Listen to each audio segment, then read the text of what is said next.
Yes, my dear friends, we all, I hope all is well. Friends this is Laupati and ये video मैं specifically उन बच्चों के लिए बना रहा हूँ जो CA foundation law Jan 26 examination में अपियर कर चुके थे लेकिन किसी कारणवश उनको सक्सेस नहीं मिल पाई। फ्रेंड्स ये कोई मोटिवेशनल वीडियो नहीं है जिसके अंदर मैं आपको मोटिवेट करूंगा कि आपने अभी अगली एग्जाम देनी है वगैरह वगैरह, बल्कि एक इवैल्यूएशन है कि कौन से ऐसे रीजंस थे जिनकी वजह से हमारी जैन 26 एग्जामिनेशन में सक्सेस नहीं आ पाई और किस प्रकार से भी बचे हुए 2-2.5 महीने में हम लोगों को मई 26 एग्जामिनेशन को टारगेट करना है। उसके पहले हम लोग थोड़ा रिजल्ट को एनालाइज करते हैं। तो ये रहा आपके सामने रिजल्ट जो सीए फाउंडेशन जैन 26 के एग्जामिनेशन में आया है बच्चों का। इसके अंदर अगर आप देख पाओगे तो लगभग 20% जो रिजल्ट है वो आपका, सॉरी,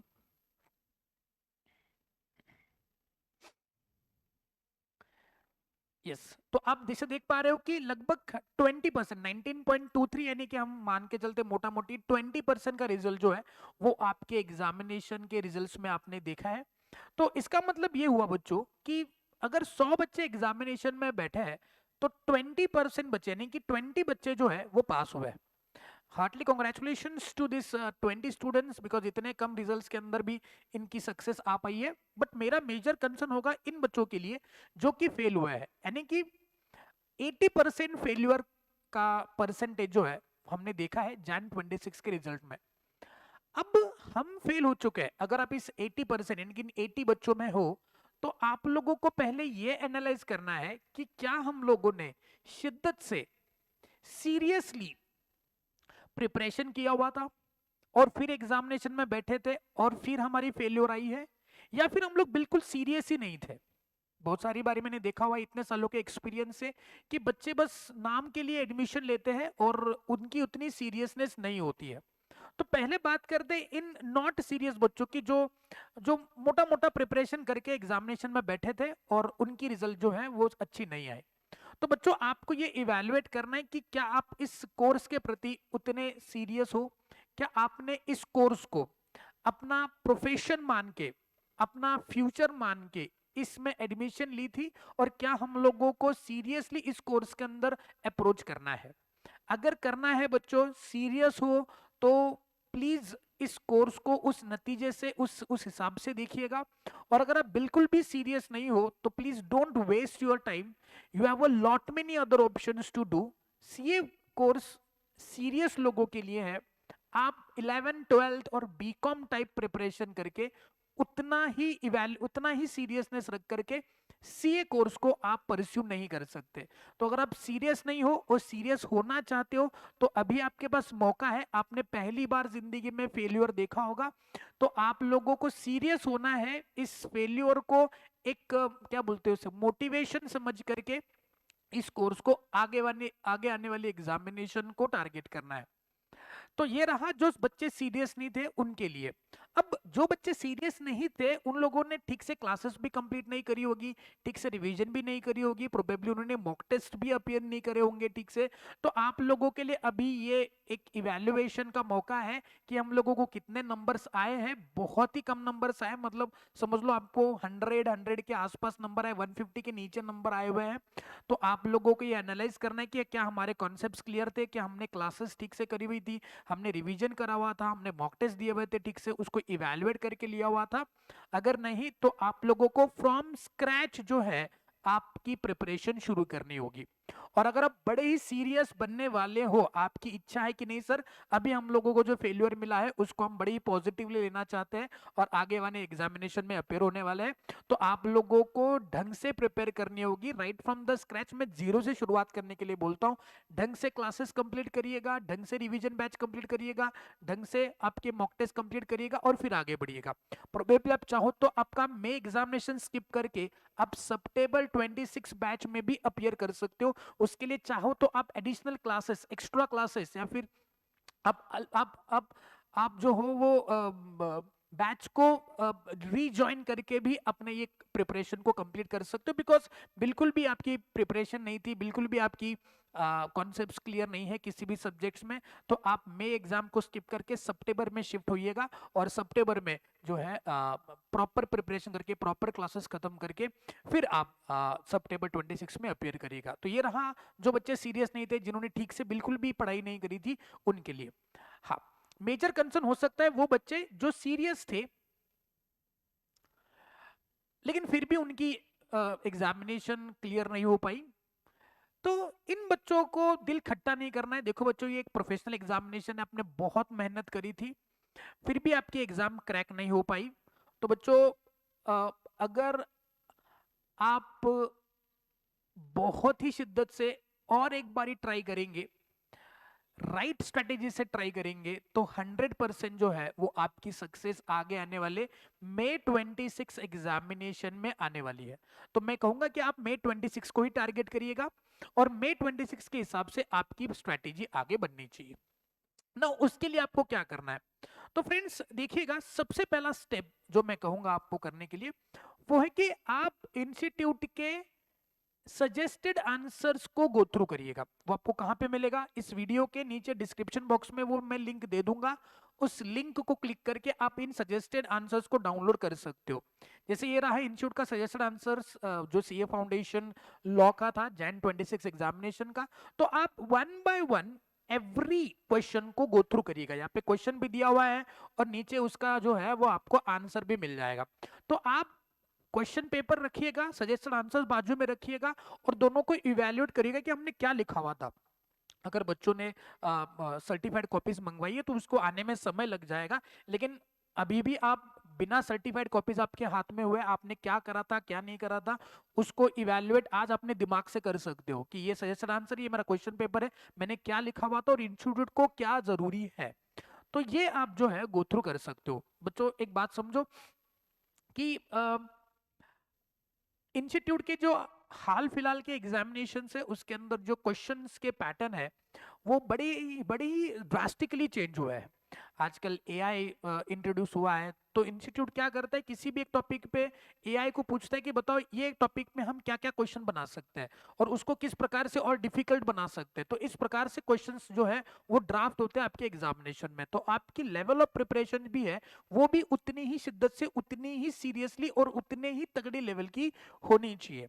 तो ये बात मत समझ लेना कि हम नॉर्मल प्रिपरेशन से आगे बढ़ सकते हैं। अगर आपकी स्कोर 175 से लेके 200 तक है तो प्रोबेबली इसी थोड़ा सीरियसनेस और इसी थोड़ा एक्स्ट्रा एफर्ट की वजह से आपकी एग्जामिनेशन जो है वो क्रैक नहीं हुई है। तो पहला स्टेप आपने करना है, जाइए इंस्टीट्यूट के वेबसाइट पे, वहां पे आपको मिल जाएगा सजेस्टेड आंसर, आपका पेपर आपने क्या लिखा था सजेस्टेड आंसर से गो थ्रू करिएगा, आपको पता चल जाएगा किस लेवल की रिक्वायरमेंट या फिर हमने क्या क्या गलती करी थी जो कि हमको आगे आने वाले एग्जामिनेशन में सुधारनी है। तो ये रहा आपका स्टेप नंबर 1। स्टेप नंबर 2, आप अपना स्टडी मटेरियल चेक करिएगा। आप किसी भी क्लासेस से क्यों ना पढ़ो, आप अभी मेरे क्लास से पढ़े हो तो हमारा स्टडी मटेरियल एकदम फुल प्रूफ है। इंस्टीट्यूट के स्टडी मटेरियल के हिसाब से ही हमने वो मटेरियल बनाया हुआ है, जिसके अंदर आपको क्वेश्चन बैंक में मिल रहा था, जिसके अंदर आपको मेन बुक भी मिल रहा था। तो आप अपना देखिएगा कि स्टडी मटेरियल क्या है। मैंने हैंड रिटन नोट्स भी आपको क्लास में प्रोवाइड करे हुए फॉर द क्विक रिवीजन। तो आप गो थ्रू करिएगा कि क्या ये स्टडी मटेरियल मेरे लिए काफी है। अगर ये स्टडी मटेरियल इंस्टीट्यूट के रिक्वायरमेंट के हिसाब से काफी है तो go with that study material. If you think नहीं ये स्टडी मटेरियल मेरे लिए काफी नहीं है या फिर इंस्टीट्यूट के रिक्वायरमेंट के हिसाब से नहीं है, तो आपको भी अपना स्टडी मटेरियल थोड़ा सा चेंज करना होगा या उसके अंदर कुछ एडिशनल बातें ऐड करनी होगी। जैसे क्वेश्चन बैंक नहीं है तो क्वेश्चन बैंक ऐड करिए, बिकॉज आपने जितनी चाहिए अच्छी पढ़ाई करी हो लेकिन क्वेश्चन बैंक अगर आपने ठीक से नहीं करी है, क्वेश्चंस को अपने राइटिंग प्रैक्टिस में लेके नहीं आइए, क्वेश्चंस को आपने रिवाइज नहीं किया है, तो बट ऑब्वियसली बात है कि आपकी फेलियर तो आने ही वाली है। तो क्वेश्चन बैंक नहीं है तो क्वेश्चन बैंक ऐड करिएगा। अगर आपके पास रिवीजन नोट्स नहीं है तो रिवीजन नोट्स ऐड करिएगा। आपका मेन बुक जो है उसके अंदर का कंटेंट आईसीआई के स्टडी मटेरियल से मैच हो रहा है कि नहीं हो रहा है वो देखिएगा। नहीं है तो फिर उसी बुक को दोबारा पढ़ के वापस फेलियर लाने का कोई मतलब नहीं है। तो अगर आपके पास स्टडी मटेरियल प्रॉपर है तो उसके साथ आगे कंटिन्यू करिएगा। जैसे मेरे बच्चों के पास प्रॉपर स्टडी मटेरियल हमने प्रोवाइड किया हुआ है तो उसी के साथ आगे बढ़िएगा। अगर नहीं है तो आपको एडिशनल बातें कहीं ना कहीं से ऐड करनी होगी जिससे आप प्रिपेयर करेंगे। तो ये रहा स्टेप नंबर 2। स्टेप नंबर 3, आप अपना रिवीजन स्ट्रेटेजी जो प्लान करिएगा। अब रिवीजन को कैसे प्लान करें, सी एक तो ऐसा हो सकता है कि आपके कुछ टॉपिक्स में आपको दिक्कत है, या फिर ऐसा हो सकता है कि सारे टॉपिक्स क्लियर है सर, लेकिन अभी थोड़ा सा ब्रशअप करने की जरूरत है। बिकॉज आप अगर नए से शुरू करोगे, आप देखोगे यार सर मेरे को तो कुछ भी समझ में नहीं आ रहा है, मेरे को कुछ भी याद नहीं आ रहा है। तो इसका मतलब ये है कि आपको जो है फुल सिलेबस दोबारा रिवाइज करना होगा, दोबारा लर्न करना होगा, शॉर्ट ऑफ लर्न करना होगा। तो उसके लिए आप क्या करेंगे, देखिए अगर आपको कुछ भी याद नहीं आ रहा है, कुछ भी याद नहीं आ रहा है, तो आपको जो है वो मैं नहीं कहूंगा कि फुल कोर्स के पास जाइएगा, बट आप इसके अंदर रिवीजन लेक्चर्स या फिर फास्ट ट्रैक बैच को ऐड कर सकते हो। डिटेल में बच्चों मैंने revision come fast track lecture जो है यूट्यूब पे अपलोड किए हुए हैं, इसका भी लिंक मैंने डिस्क्रिप्शन में दिया हुआ है। देखो ये बच्चों कोई प्रमोशनल वीडियो नहीं है, मैंने पूरा फ्री लेक्चर जो है यूट्यूब पे अपलोड किया हुआ है, तो इसका लिंक मैंने डिस्क्रिप्शन में दिया हुआ है। थरो रिवीजन करिएगा, भले ये रिवीजन लेक्चर से बट ये फास्ट ट्रैक मैथ से कम नहीं है। आप डिटेल में एक एक पॉइंट को मैंने इसके अंदर कवर किया है अलॉन्ग विद द क्वेश्चन जो एग्जामिनेशन में आ सकते हैं। तो मैं अर्ज करूंगा आपसे कि अगर आपको कुछ भी याद ही नहीं आ रहा है, पूरा ब्लैंक हो चुके हो, पूरे डीमोटिवेटेड हो, वापस से लर्न करने की बिल्कुल भी इच्छा नहीं है, तो प्लीज इन रिवीजन लेक्चर्स को गो थ्रू करिएगा। आपको करना क्या है, फॉर एग्जांपल आपने अगर कंपनीज एक्ट लिया हुआ है, ओके, तो if you are revising the companies act, तो पहले काम करिएगा, पहले आप जाइएगा रिवीजन लेक्चर्स में, रिवीजन लेक्चर को पूरा देखिएगा, उसके बाद आपको एक आइडिया आ जाएगी कि किस किस प्रकार से मैंने आगे बढ़ना है। बिकॉज टीचर जब आपके सामने रहता है, टीचर जब आपको बताता है, तो एक अलग प्रकार का पॉजिटिविटी आपके अंदर आ जाता है और आपको आपको पढ़ाई करने की इच्छा होती है। तो वो जो बूस्ट आपको इनिशियल है ना, वो इन रिवीजन लेक्चर से आपको मिल जाएगा। वीडियो के डिस्क्रिप्शन बॉक्स में मैंने लिंक दिया हुआ है, क्लिक करिएगा, एक एक टॉपिक को रिवाइज किया हुआ है और उससे आप गो थ्रू कर सकते हो। तो ये जो है आपको बहुत मदद करेगा आपके रिवीजन प्लानिंग में। साथ में कौन से टॉपिक कैसे करना है, कब करना है वगैरह, उसका एक डिटेल रिवीजन स्ट्रेटेजी में बना के देने वाला हूं कि आगे आने वाले 2-2.5 महीने में आपने किस प्रकार से प्रिपेयर करना है। But at least first you should start on your own.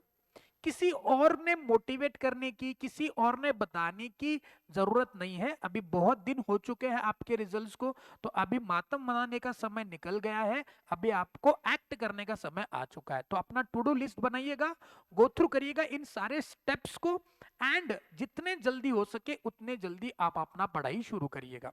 So that will be most appropriate for you. और अगर आप इस एरिया में हो, 80% बच्चों में हो, तो समझ लो कि आपको आने वाली मई 26 एग्जामिनेशन में इन 20% के अंदर आना है। सी बच्चों, इंस्टीट्यूट का रिजल्ट परसेंटेज मेरे को नहीं लगता है कि आगे आने वाले फ्यूचर में कुछ चेंज होने वाला है, तो इतना ही रिजल्ट आने वाला है।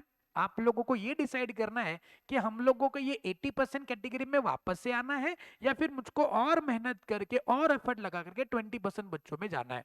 तो ये बस आपको डिसाइड करना होगा। बाकी आपको कुछ डाउट्स है, आपको अगर मॉक टेस्ट के बारे में कुछ एडिशनल इन्फॉर्मेशन चाहिए, आपको किसी टॉपिक के अंदर प्रॉब्लम है, उसका फुल कोर्स का आपको सिलेबस का लेक्चर चाहिए, जैसे मान लो किसी को कंपनीज एक्ट में प्रॉब्लम है, किसी को पार्टनरशिप में प्रॉब्लम है, किसी को और कुछ टॉपिक्स में प्रॉब्लम है, तो आप बेझिझक हमारे नंबर पे कॉल कर सकते हो। ये है हमारा कॉन्टैक्ट नंबर, ये हमारे क्लास का ऑफिशियल कॉन्टैक्ट नंबर है, और ये मेरा पर्सनल कॉन्टैक्ट नंबर है। इस कॉन्टैक्ट नंबर पे आप कॉन्टैक्ट कर सकते हो, किसी भी प्रकार का डाउट हो, किसी भी प्रकार का कोई प्रॉब्लम हो जो आपको आपके पढ़ाई में दिक्कत दे रहा है, उन सब को डिस्कस करने के लिए 2 नंबर आपके लिए अवेलेबल है। इन 2 नंबर पे आप बेझिझक होकर कॉन्टैक्ट कर सकते हो। I hope I am really very clear with this video. तो आप जिस कैटेगरी में आओ, तो उस कैटेगरी के हिसाब से आप अपना पढ़ाई शुरू करिएगा। और मैं चाहूंगा कि मई 26 के अंदर जितने बच्चे अभी जैन 26 में फेल हो चुके हैं, वो सारे सक्सेसफुल होकर के आप मुझसे मिलेंगे। Thank you so much, all the very best for your preparation. I am always there with you. Lawpati is beside you. Lawpati will also pray for you for your better results. Thank you so much. Bye bye and have a nice day.